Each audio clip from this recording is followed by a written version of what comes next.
নমস্কাৰ জনাইছোঁ মোৰ অন্য এটা ভিডিঅ'লৈ। আজিৰ ভিডিঅ'টোত আমি আলোচনা কৰিম চাৰিটাৰ মোৰ লিণ্টাৰৰ পৰা টিংপাত লগোৱালৈকে কিমানখিনি টকা খৰচা হয় আৰু বয় বস্তু কিমানখিনি লাগে। প্ৰথমে মই ৰডৰ হিচাপলৈ আহিছোঁ।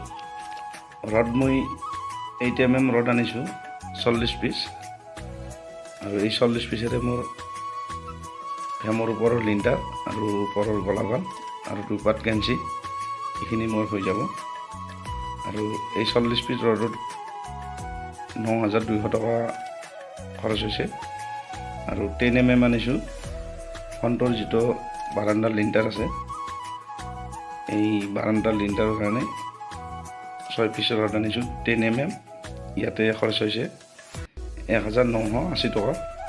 কইল আনিছোঁ 30 কেজি 6 mm, ইয়াতে 3,058 টকা হৈছে। আৰু 10 কেজি মোক লাগিব। এই 10 কেজি আনা নাই, কিন্তু মই হিচাপটো ৰাখি দিছোঁ আপোনালোকৰ আগত। এই 10 কেজিত 580 টকা যাব, এইখিনি কইলৰ হয়। আৰু গুণা আনিছোঁ মই 5 কেজি, ইয়াত 425 টকা। আৰু ইটা খৰচ হ'ব 1,575টা ইটা, ইয়াতে 10 টকা কৰি পিচ হ'লে 15,750 টকা হ'ব। আৰু চিমেণ্ট মই আনিছোঁ 20 পেকেট, একেলগতে আনিছোঁ। আৰু চিমেণ্টটো 450 টকাত পাইছোঁ মই। ইয়াতে 8,700 টকা হৈছে চিমেণ্টত। আৰু বালি ব্যৱহাৰ হ'ব 3 চেম, 3 চেমত 3,000 টকা ৰাখিছোঁ। আৰু শিল হাফ ইঞ্চি 1 চেম আনিছোঁ, ইয়াতে 2,000 টকা।